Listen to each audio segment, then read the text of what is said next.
My name is Dr. Boyce Watkins. Welcome to the Black Financial Channel. This is theblackfinancialchannel.com.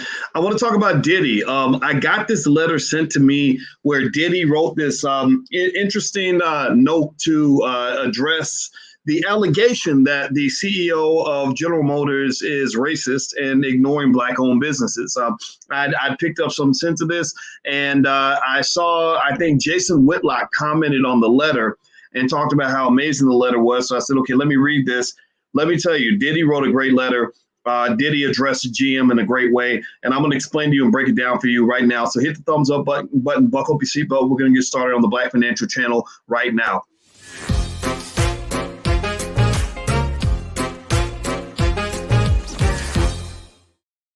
Hey, welcome to the Black Financial Channel. My name is Dr. Boyce Watkins. We're going to talk about some Black economic issues, as we always do. You know, we always bring up economics in a Black perspective.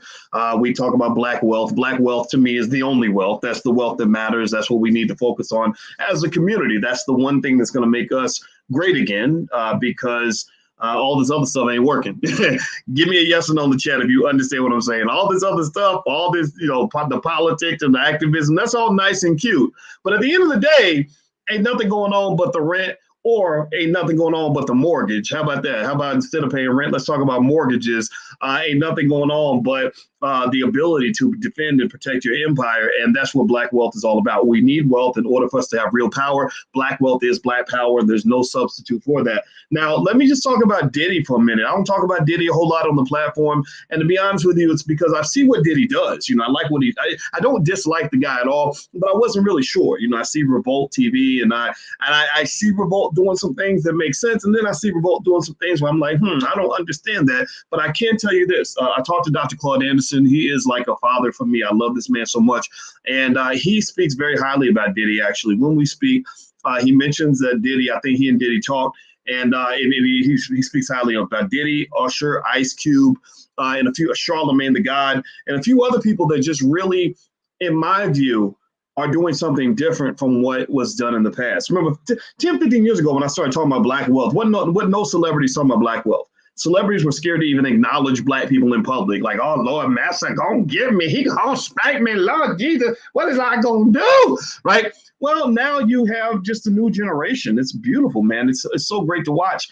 And let me just tell you like this. Right now, there is a gangster coup going on where apparently some rich Black men and women as well, got together and they wrote a letter. An open letter. I think they put out an ad basically going after GM CEO Mary Barra. Mary Barra, let me pull this up. She looks a little bit like Karen. They're all named Karen until proven otherwise. And so Mary Barra, we'll just call her the GM Karen. I'm gonna put her picture on the screen. Let me see if I can find her here. Let me see. Oh man, dang it! Hold on. I'm trying to find it. Here we go. There we go. All right. So I searched for, here she is. Okay. So here I searched for GM CEO Mary Barra. I hope I'm talking about the right person. And she got on my radar screen. I don't even think about GM. And she got on my radar screen because there was this interesting letter written. See, there was a letter, and then there was like another letter on top of the letter. And so Byron Allen took out a full page ad in a lot of outlets, basically saying that Mary Barra is racist. And I was like, whoa, wow, okay. And so, and the letter was signed by Ice Cube, Roland Martin, who we're not going to say that name anymore today, Don Jackson, Butch Graves from Black Enterprise, and Junior Bridgman, who is from my hometown, Louisville, or he played basketball in Louisville anyway. And he actually is the owner of Ebony Magazine now. So this letter comes out, and basically it comes down to making this point, which is a completely valid point, that companies like GM, they spend all this money on advertising, and they don't put that money right back into the Black community. They expect you to buy their cars, but they won't support your businesses, right? They expect you to show up and give them your money, but they won't give you that money, right? So this is kind of, to me, this is gangster. This is powernomics in action, by the way, because what's happened is that these men have gotten together and they said, we're gonna be gangster. We're gonna roll up in there and we're gonna let you know what's going on, and we're gonna deal with that. Now, with that said, let's talk about this. Okay, so The point is completely valid. You absolutely positive. There's no way you can argue that GM, as many cars as they sell to black people, as much money as they make from black people, you can't argue that they don't owe money to black people. Like anybody, there's no way I dare anybody from GM to debate me on this. I have a PhD in finance, so I'm gonna chop you up in little pieces. It would be like, I don't know, T.I. doing a rap competition with somebody who just learned how to read. Like it ain't gonna work. Right? I will chop you into little pieces because you have no argument, you have no point that you could be made. They can be made. White supremacy, racism can't be defended. If you try to defend it, you're gonna sound stupid. So we know that they owe us money. Right. And they need to cut the check. No question about it. What is interesting to me, though, is that it's important to understand, though, that the support of Black-owned media is the first step to cutting the check, or the first step toward corporate reparations. There's been an argument that's been made that reparations shouldn't just come from the government. Reparations should come from corporations that have benefited from government policy. Do you see what I'm saying? That these billion-dollar companies, the Apples and all, and the Microsofts and the Googles should be writing multi-billion-dollar checks to entities within the Black community to ensure that that we get this opportunity to achieve some of the equity that we deserve. So supporting Black-owned media is fine. And now the risk of that, though, the problem that you have to be careful about is that when they're supporting Black-owned media, it's a trade, it's an exchange. So in exchange for supporting the Black-owned media, they are marketing these products, that they sell for their businesses, not Black-owned businesses, for their businesses, and getting Black people to buy things. So you spend money on the media, you spend $1 million in ads with a certain company. Well, you make $2 million back from the advertising because those customers then become your customers and you make your money that way.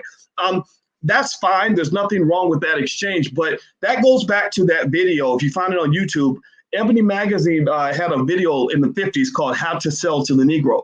And what they were trying to do was get corporations to support Black-owned media and to advertise with Ebony Magazine. They said, look, we've collected Black people and we can get them to buy your products. Right now, again, there's nothing wrong with that. Nothing bad about that at all. But what you must also understand is that this must be balanced. Black media outlets are not the only Black-owned businesses that are out there. So if GM, or let's not even say GM, let's say a sneaker company or something that's more realistic. It's hard for Black people to form an automobile manufacturer. But what if it's Nike? What if Nike says, okay, we want to support Black media. We're going to advertise Nikes everywhere. Any Black media that you see is going to have a Nike ad on it. Well, you know what? There's a lot of brothers and sisters out here that got sneaker companies that are going to be sitting there like, damn, like y'all all buying Nikes and ain't nobody buying my stuff anymore. Right. So in this process, in this gangster move, there isn't just a role for the captains of industry, for the Ice Cubes and the Byron Allens, et cetera. There's a role for the Black consumer as well. If you think about this, here's what I would love to see, right? I would love to see GM write big, fat, gigantic checks to Black-owned media to support, to let help these media outlets grow and everything else. But then I would love to see Black consumers re-up on their commitment to supporting Black-owned products. So that means that if I'm sitting there and I'm watching an ad from a company that's not Black-owned, but I also know about, I have some directory I'm subscribed to on, say, We Buy Black or something. I see Black-owned companies that sell the same product. I'm going to be Black. I'm going to turn to the black product before I turn to this other product. Now, it doesn't mean that you can't go buy a GM, again, or GM car. I mean, like I said, we don't manufacture cars. I don't know of any Black automobile manufacturers. It takes a while. It takes a lot of capital to do that. But if you're talking about other things that people need, everything from T-shirts to soap to sneakers, we do make those things. We have Black-owned businesses that make those things. So when they're talking about supporting Black-owned media, it's important to remember that the ultimate goal at the end of the day is to ensure that there is support for Black-owned businesses across the board. So with that said, let's move forward. Do me a favor, hit the thumbs up button, hit the share button, hit the subscribe button. If you haven't done that yet, please do that right now. Also, if you want to support the platform, I'm not looking for GM money. Somebody reached out to me about it, about approaching GM for money for our platform. I do not want GM money. You will not see a GM ad on this platform ever. But because I want support from the community so we can keep it honest. So if you want to be part of the support network for this platform, we do have a Patreon. Feel free to subscribe at intelligentblackpeople.com. intelligentblackpeople.com. We give you lots of free stuff and give you free access and everything. So feel free to go to intelligentblackpeople.com. That I don't want corporate money. I just don't. But that does not mean that there aren't good black media outlets that deserve corporate money. And what I'm going to do is I'm going to read Diddy's letter to you in 1 second, because I think that this letter was well written. There was nothing wrong with it. I was super impressed by it. I was really happy Diddy wrote it. I think Diddy's name has weight. And I just think it was great. I'm sure that the GM CEO, Mary Barra, whatever her name was, we call her Karen. I'm sure that GM Karen was very upset when she saw Diddy's letter. And I commend Diddy for going out there and doing this, because Diddy writing that letter is not the same as me writing that letter. GM don't like me. They ain't never gave me a nickel. They never will, and I don't want their money. But Diddy is in there. Diddy gets the corporate money. Diddy is connected and wired into these companies. So I applaud him for doing what he did. So let me read this letter to you, because I think it's worth reading. I think it's worth repeating. We got to give credit where it's due. I know sometimes, and it's for good reason. Sometimes I know y'all challenge Diddy, right? And say, hey, man, you could do better. But I think he's one of the good ones. Overall, he's one of the good. Even Roland Martin, even as much as he gets on my nerves sometimes, and as much as I was real mad at him for the way he treated King Randall, I don't consider Roland Martin to be all bad all the time. I think that we got to learn how to find the yin and the yang. Everything has a yin and a yang to it. So sometimes it's like a little more yin than yang, but you got to be able to see those subtleties, so you don't get in this black and white binary thinking, right? Either you're good or you're bad, or you're perfect or you're terrible. It's not like that. Everything's a shade of gray. Keep that in mind. But then again, you won't get it if you're not intelligent. This is a platform for intelligent black people. I ain't going to dumb it down. So let me read Diddy's letter to you guys. You know me, I hate these glasses. I got to take them off and do like old people to read this. So let me read this. Here's the letter. It says, so he starts with a quote from Desmond Tutu. He says, if you are neutral in situations of injustice, you have chosen the side of the oppressor. Good starting quote. He says, the same feet these companies use to stand with us in solidarity are the same feet they use to stand on our necks. Whew. When confronted by the leaders of several black-owned media companies, General Motors listed my network, Revolt, as an example of black-owned media that it supports. While Revolt does receive advertising revenue from GM, our relationship is not an example of success. Instead, Revolt, just like other black-owned media companies, fights for crumbs, while GM makes billions of dollars every year from the black community. Exposing GM's historic refusal to fairly invest in black-owned media is not an assassination of character. It's exposing the way GM and many other advertisers have always treated us. No longer can corporate America manipulate our community into believing that incremental progress is acceptable action. How about that? I like the start of that letter. This is Diddy's words. These are not mine. I like the way he started that letter. I think it's, I read it and I said, I'll be damned. Go ahead, Diddy. Right, man, speak your stuff. This is a good letter. I know some of y'all might have things to say, and everybody ain't gonna be happy, right? But this is good. Let me keep reading. Do me a favor, hit the thumbs up button. Take 1 second, please hit the thumbs up button. I'm not going to be getting no GM money, so I need y'all to support me by at least hitting the thumbs up and subscribe button. So if y'all can do that, I'd appreciate that. All right, so it says corporations like General Motors have exploited our culture, undermined our power, and excluded black entrepreneurs from participating in the value created by black consumers. In 2019, brands spent $239 billion on advertising. Less than 1% of that was invested in black-owned media companies. Out of the roughly $3 billion that General Motors spent on advertising, we estimate that only $10 million was invested in black-owned media. He said, and then he says it again, only 10 million out of 3 billion. Let's do percentages, shall we? Let me pull out my calculator right quick. Y'all know I'm good at math. I taught math at the University of Kentucky, so I know how to count. So what is let's see, 3 billion is a big number. All right, so let's see, what is 10% of 3 billion? Black people about 15% of the population, right? 14%, I guess. Probably 15-16% of the spending on cars, because you know how black people like to be fancy and stuff. So 10% of that number will be $30 million. Or is that 30 million? Yeah. Wait, no, that's not right. 3 billion, 300. No, sorry. 10% of 3 billion is 300 million. That's right. Sorry. So if they wanted to be fair, they would be spending at least $300 million in advertising. That's such a big, let me check my math because I feel like that number is so big. Let me go back. Okay.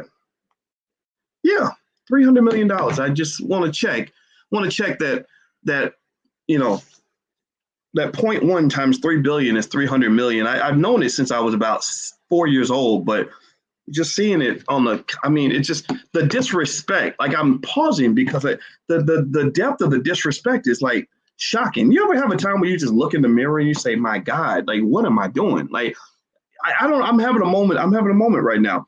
So process this for a minute, Black people.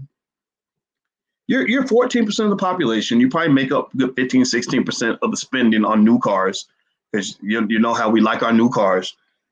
And 10% of that 3 billion is 300 million. That's 10%. If it was actually 14%, you're talking about $420 million. But instead of $420 million, you get 10 million. So imagine somebody owes you $420 and they give you $10. How would you feel?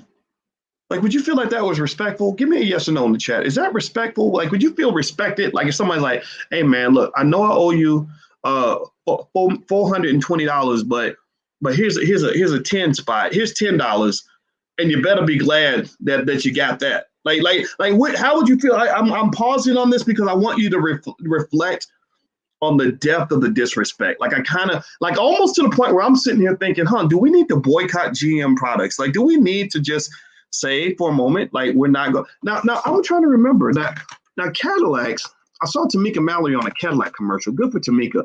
Who makes Cadillacs? Does GM make Cadillacs? Because that would suck, man, because I think Cadillacs are nice cars, but God, hold on. Oh, the General Motors Company makes Cadillacs. Hey, Lisa. Hey, babe, we can't buy a Cadillac now. No Cadillac. We got to get something else. So General Motors makes a lot of different cars. They make a lot of different cars. Let's see. Let's look. Let's do a list of. Hey, babe. What's going on with you? Did you know that GM? I'm live right now. My friends are. Why are you screaming? Can you calm yourself down? I know. She tells me to calm down. I can't calm down. This is crazy. Did you know that GM spends $3 billion on advertising? Diddy wrote a letter today. $3 billion in advertising. Guess how much they spend in the Black community? Oh, a whole lot. No. In average, 10 million. That's what Diddy says in his letter. We got to confirm that. But did you know that we make up 14% of the population? We probably make up a higher percentage of new car sales. Because we were talking about the Cadillac. Remember we were talking about the Cadillac the other day? Oh yeah, we're gonna get our Cadillac. No, we're not. We can't get it now. No, not until GM acts right. Hey, Coco. I want an Escalade. I know you want an Escalade. We can't get one, baby. I'm putting my foot down. We will not be getting an Escalade. Not unless GM comes correct. So let me give you guys a list of GM cars. Okay. You got Chevy Tahoes, Chevy Bolts, Corvettes, I guess all the Chevys, Suburbans, the Equinox, the Silverado. These are all Chevys though. So yeah. Okay. So let me read more of the letter. See, y'all got me just, y'all triggering my ADHD right now because I'm just tripping. All right. They're laughing. They're like, Alicia's like, we're not going to get our Cadillac. No, I know. We love Cadillac. No, we're in the middle of a war now. So that means all of us got to make sacrifices. Okay. So check it out. So Byron Allen did an ad calling the GM CEO. Her name's Mary Barra. He says she's racist. And no. They are racist. They are racist, but that don't mean you don't go after. So listen, lady. Ice Cube signed it, and we cool with Ice Cube. He's the homie. Junior Bridgman signed it. He's also the homie because he's from Louisville, or he operates in Louisville. And so then Diddy writes this great letter, and I'm gonna read more of the letter, so you can just listen if you want to. Okay, all right. So here's more of the letter from Diddy. All right, hit the thumbs up button. All right, let's get focused here. All right, so it says. So he says that. Out of roughly $3 billion GM spent on advertising, we estimate that only $10 million was invested in Black-owned media. Only $10 million out of $3 billion. Like the rest of corporate America, General Motors is telling us to sit down, shut up, and be happy with what we get. It's disrespectful that Black-owned media companies only represent 1% of the total advertising market. It's disrespectful that distributors refuse to carry Black-owned media brands in an era where our impact and influence is undeniable. It's disrespectful that the same company that represents same community that represents 14% of the population and spends over $14 trillion a year is still the most economically undervalued and underserved at every level. To repeat, 1.4 trillion annually, the almighty black dollar. We demand that corporate America reinvest an equitable percentage of what you take from our community back into our community. Now, that's Powernomics. Powernomics basically says that you do not allow for the doctrine of unequal exchange.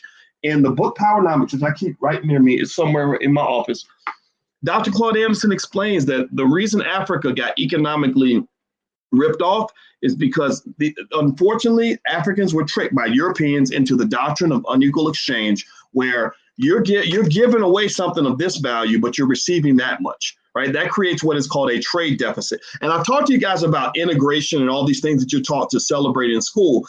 And the thing about integration is that integration was not designed to benefit Black people. Integration was not designed to make you strong. Integration was designed to make you weak. They did not integrate you to run the companies. They integrated you to work for the companies. They didn't integrate you to come in as a producer of products. They integrated you to become a producer of products. You weren't integrated to become the landlords. You were integrated to become the renters. When you have more renters and more consumers and more workers, then the people at the top become more powerful. This has been true since the Europeans created their whole feudal system back 500 years ago, 600 years ago, and they did it to white people. So it ain't even just race that's driving this. This is just economic exploitation, plain and simple. So if you allow this to happen, then that's what you're going to get. So with that said, let me read more of Diddy's letter. Hit the thumbs up button. And, and by the way, if you want a free copy of my book, it's called It Takes a Village to Raise the Bar. You can go to allblackeconomics.com. And if you sign up, you'll get a lot of free stuff from the Black Business School. It won't cost you anything. Just feel free to go to allblackeconomics.com. It's right there on the screen. All right, so let me read the rest here. So he says, the same way you understand the power of our dollars, we understand our power to take them away from any corporation that doesn't give us the economic inclusion that we deserve. We are prepared to weaponize our dollars. Talk that talk, Diddy, talk that talk. He says, if you love us, pay us. Not a token investment, not a charity check or donation. The time is now. Radical change is the only option. You're either with us or you are on the other side. Now, here's what I want to say about this letter. I love it. I'm sorry. I think it's good. Alicia, you like it too, babe? Okay. Alicia likes it. More Escalade. Right. Right. So we good, babe. We're not gonna get that Escalade. That's right. Okay. So GM, if you're listening, we were gonna come to your one of your distributors and buy an Escalade. That ain't happening. I ain't buying a GM until y'all come correct. Now, here's what I think Diddy should hear as well, is that, Diddy is a smart guy. He is a survivor. He survived the chaotic times, in the 90s with hip hop when the white media had rappers killing each other and everything. Diddy survived that because he's smart, he's strategic, he's a boss, right? Diddy ain't, think about it. It's not like he's made his money from rapping, right? Diddy ain't had a hit since Biggie was alive, it seems like. But let me tell you about Diddy that makes him great. Diddy is great because he understands what it means to be an owner. Diddy understands what it means to be a boss. Ice Cube understands what it means to be a boss. Everybody listening in here probably understands what it means to be a boss, because if you've been listening to my channel for more than a week, then you're already going in that direction, right? I don't have to sell you on it, because freedom is not for sale. Freedom is not something I have to convince you to want. You wanted it already. I just help maybe ignite some of that inside of you. Now, here's the thing though. Celebrities are wired into a system. They're connected. White supremacy kind of gave them a lot of power, gave them a lot of wealth. And what happens is that when you start really talking that black talk, you got to make sure that they don't Nick Cannonize your ass, right? Like seriously, that should be, that's a verb now. Nick Cannon is a verb, right? Like, we can't have our celebrities getting Nick Cannon, because Nick Cannon, man, you want to talk about buck breaking. You could do a whole buck breaking. Tariq should do buck breaking too, called the saga of Nick Cannon, because Nick Cannon, people watch Nick get bust down like real fast, and the thing about it is that, they're talking this pro-black talk. It feels really good when you're doing it. And the question is, how consistent are you when it's really time to go to war? So Diddy's letter is extraordinary. His words, I love everything he wrote. I am so pleased and so respectful of the fact that he used his platform to put this out there. I think that it was absolutely historic and revolutionary what he did. But I really kind of need some consistency to show that you're really about that life, because you can't make everybody happy. You're going to lose a lot of friends. You're going to lose some money. You're going to lose some opportunity. There are some things you have to let go of in order for you to embrace that which means connecting to the Black community, right? So it doesn't mean you're losing, you're actually winning, right? That everything that you were getting over there, you can get all that over here. You can get a Grammy over there. Well, we got Black award shows we can create. You can go get an Oscar over there where Oscars don't mean nothing. We got Black people that can make Grammys and Oscars and do all of that stuff, right? So what I'm saying is that I really hope that this is serious, this is long term. And the other point I want to make on this, it's really important to understand, is that when you're talking about GM doing the right thing for the Black community and all the corporations that are watching this, like if they break down GM, all the other corporations will follow suit, because they don't want to get strung up like GM. Understand that supporting Black-owned media is not the only support you can have for Black-owned businesses. There are thousands, if not over 1 million Black-owned businesses that are not in the media industry. So if you want to talk about an economic move for the Black community, an economic upgrade, an economic step up, an economic come up for the Black community, you're going to have to talk about some other factors that involve the support of Black-owned businesses. For example, access to capital. So if I were talking to the corporations and they all said, well, Dr. Boyce, we'll do exactly what you want. Just take the heat off. Like what you want us to do? You know what I would say? I would say, here's what we're going to do now. We're going to create a $10 billion fund that you're going to put money into, and we're going to make it a little bit like a bank, but it won't be a bank. And we're going to have this fund available so that Black entrepreneurs can come and get low interest loans out of this fund. You'll still get your money back. You don't even got to do this as charity. This doesn't have to be a direct investment. You don't have to buy anything. Just make your capital available, because I know a lot of Black entrepreneurs. Give me a yes or no. If you know Black entrepreneurs, if they could go out right now and borrow $100,000, do you think that they could take that $100,000 and turn it into 150 or 200? Give me a yes or no if you know Black entrepreneurs. Well, if you loan them $50,000 right now, where they can go sign a piece of paper and get a $50K loan, that they couldn't take that $50K and flip it and turn it into 100. Can't go buy some real estate. Real estate is an almost an automatic winner when it comes to investing. If you could go out and borrow $500,000 and get you a condo, you start renting that sucker out. Somebody's paying you $5,000 a month in rent. Well, they're paying your mortgage for you. These are easy wins that occur when you have access to capital. So one important thing that has to occur is that we got to move past the charity. Diddy mentioned that in his letter. I completely concur. Forget the charity. We're strong Black men. We are not a charity case. Charity is for babies and old people and disabled people, people that are really down on their luck. We are men, goddammit. I mean, we are not children. So the charity piece is not something that needs to be the alpha and the omega of your engagement with the Black community. There must also be a point where you're giving, you're taking all this capital that you have, right? Think about this. When GM has a financial problem, they can go to the bank and borrow a couple billion. Right? When Apple, needs some extra cash, they can go and borrow, $10 billion. There are little nerdy white boys in Silicon Valley that just dropped out of Stanford who are able to somehow magically go borrow 10 million to get their startup off the ground. And your business ain't even real. It's just an idea. You put it on a piece of paper and somebody put $10 million behind your piece of paper. And I know Black people in the hood that have good businesses, that are making money, that are enormously profitable. And they go to the damn bank and they're trying to get $300,000 and can't even get it. Seriously, your business made $300,000 last year. You can't even get a loan for $300,000. They want to give you $100,000.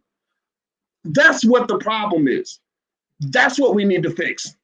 So I would like to see, let me make this real clear. I would love to see a scenario And maybe the celebrities can get this done. If they're watching this video, feel free to take this advice and don't even give me credit. It could be your idea. You don't even want to involve me. I don't need to be involved. If you want to call me in secret, I'll talk to you, tell you what I think. But I don't need to be involved at all. I don't want any of the money.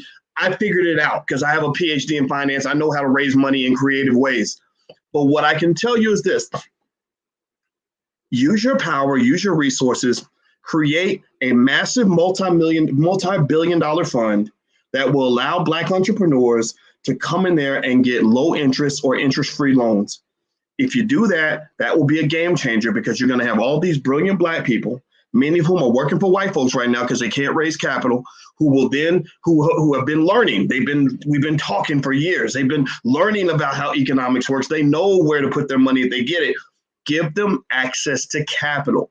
Access to capital is the game changer. It doesn't require grants and charity and all this other stupid stuff. No difference.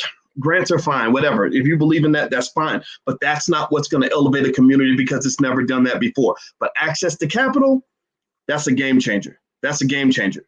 So do you get what I'm saying? Give me a yes or no in the chat if you follow what I'm saying. I would just tell you, I love Diddy's letter. I don't know how anybody feels about it. I don't know if everybody agrees or not. It's okay if you don't agree, but that letter was good. I mean, he hit all the points. He did a great job. He's doing great stuff right now with this. Ice Cube's doing great stuff with this. A lot of these guys are really, their brains are in the right place, and I think it's going to be historic.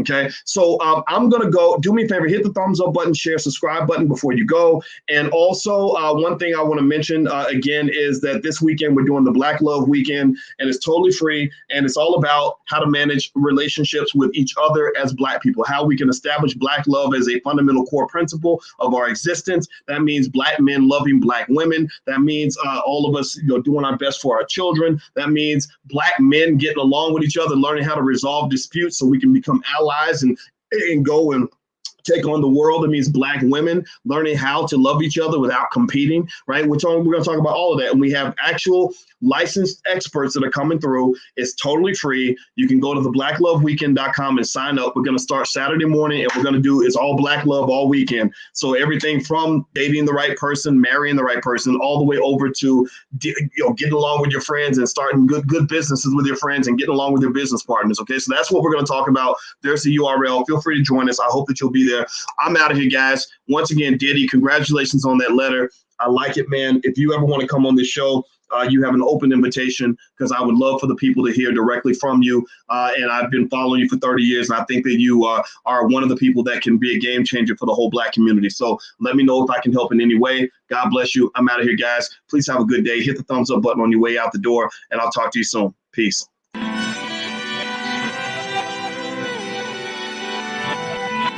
Here we are, clan the isms, cataclysm, great. Our people out here struggling, trying to make it in this state. Everybody out here doing it, but we the ones who late. Now family, we the ones who gotta delegate. Get that money in the power, never be fake. Stick to cosign for 3. What did he say? Create jobs, support our own. Educate the same and buy back your home. Got 3 degrees, triple 10. 3 PhDs, now we on the CNN. DBTV, let's talk about negligence. Ignorance is bliss, but we can turn it to intelligence. Believe none of what you hear, half of what you see. Let's break it down here on Dr. Boyce TV. Here we are.